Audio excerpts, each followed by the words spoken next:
এই যে দেখেন এই যে আজকে এই ধরনের পাট বিক্রয় হলো এগুলা পাট আমরা রেখে দিয়েছে যে পাটগুলা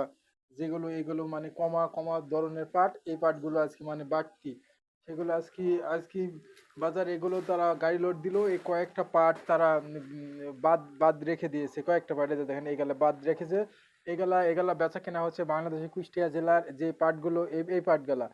পাটগুলা বেচা কেনা হচ্ছে ৩,০০০ থেকে ৩,১০০ মানে ৩১০০ মানে যেগুলো বাসকুস পাট সেগুলো তারা ঝাইরি সুন্দর করে সেই পাটগুলো বেচার জন্য আজকে দেখছি কমা নর্মাল পাটগুলো আজকে দেখছি এই পাটের মধ্যে যেগুলো ৩,৩৫০ টাকা গাড়ি লোড হয়েছে ভালো মানের পাটগুলা রেখে তারপরে কমা পাটগুলা এই পাটগুলা তারা গাড়ি লোড করছে কিন্তু বাংলাদেশের কুষ্টিয়া জেলা যে পাটগুলো বেচা কেনা হচ্ছে সেই পাটগুলো আপনারা অবশ্যই জানতে পারবেন যে কত টাকা হচ্ছে সর্বোচ্চ বেচা কেনা আপনাদের জানিয়ে দিচ্ছে আজকের বাজার ৩৩০০ ৩৪০০ ভালো স্কোয়ার মানের পাটটা আর যেগুলো কমা সেগুলো ৩১০০ পর্যন্ত বেচা কেনা হচ্ছে খুচরা কিন্তু গাড়ি লোডের সংখ্যা বেশিরভাগ দেখা দিচ্ছে কিন্তু আসলে বাংলাদেশে কুষ্টিয়া জেলার পাট সর্বনিম্ন বাজার সেখানে সর্বনিম্ন দাম দেওয়া হয় কুষ্টিয়া জেলা পাট সর্বনিম্ন সেখানে দাম আমরা দেখতে পাই কিন্তু বাজার খুবই খারাপ আমরা দেখতে পাই কুষ্টিয়া জেলার বর্তমান কুষ্টিয়া জেলার পাটের যে সংখ্যাগুলো আমরা দেখতে পাই সেগুলো অবশ্যই জানবো যে কেন এত নর্মাল জাতীয় পাট হয় তারা দাম মেলে চলে না কিন্তু আসলে ভালো মানের পাটগুলো কুষ্টিয়া জেলা থাকে দেখুন এই গেলা দেখেন যে চিকনা পাটও বাদ দিয়েছে তারা গড় সপ্তাহ পাট নিবে না কুষ্টিয়া জেলা তারা দেখে পাট কিনছে মানে ভালো মানের পাটটা হলে নিচ্ছে না হলে নিচ্ছে না কুষ্টিয়া জেলার পাটের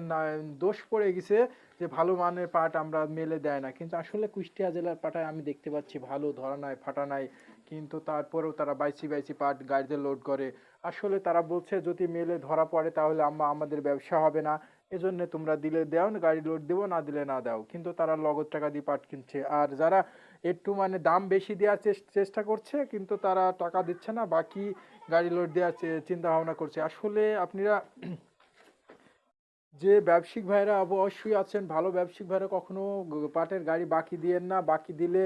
আপনি এটাকে দাম যদিও মুনে ৫০ টাকা বৃদ্ধি দেয় কিন্তু বাকি দিলে পুরোটাই মায়ের টাকা দিবে না এমন ব্যবসায়িকও আছে কিন্তু বাকির ব্যবসা করেন না যেটুকু পান নগদে ১০ টাকা কম হলেও নগদে বিক্রয় করেন আমার কাছে আজকে তথ্য জেনেছে দুই ভাই যে কুষ্টিয়া জেলায় গাড়ি লোড দিয়েছে বাকি কিন্তু টাকা দিইনি এবং টাকা যে কবে দিবে সেটা উদ্দেশ্য করছে না গাড়ি লোড দিয়ে সময় বলেছে নগদ তারপরে বাকি গাড়ি লোড করেছে টাকা নিয়ে খুবই ঝঞ্ঝাট চলছে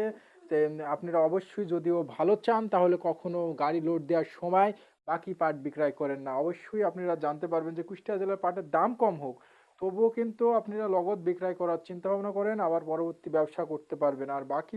চিন্তা ভাবনা করলে অবশ্যই জানতে পারবেন যে ব্যবসার ক্ষতিগ্রস্তের ভিতর পড়ে যাবে বর্তমান বাজারটা জানিয়ে দিয়েছে সর্বোচ্চ তো বেচাকেনা আজকে এই গোডাউনে গাড়ি লোড হয়েছে ৩৩৫০ টাকা আর যেগুলো বাড়তি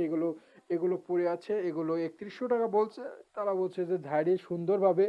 বস্তা বাঁধি চক্কর করে একটা একটা করে দেখিয়ে দিলে নেব তাই বলছে বর্তমান কুষ্টিয়া জেলার পাটের বাজার ভালো দিকে প্রদর্শন করছে খারাপ না নিম্ন ভালো আছে ভালো পাটটা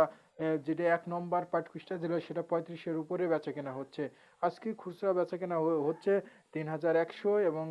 ৩২ ৩৩ ৩৪ বেশিরভাগ বেচা কেনা হচ্ছে ৩৩৫০ এরমই বেচা কেনা হচ্ছে ৩২ এরমই বেচা কেনা হচ্ছে আজকের আমি কুষ্টিয়া বাজার জানিয়ে দিলাম আগামীকাল অবশ্যই আবার আপনাদের জানাবো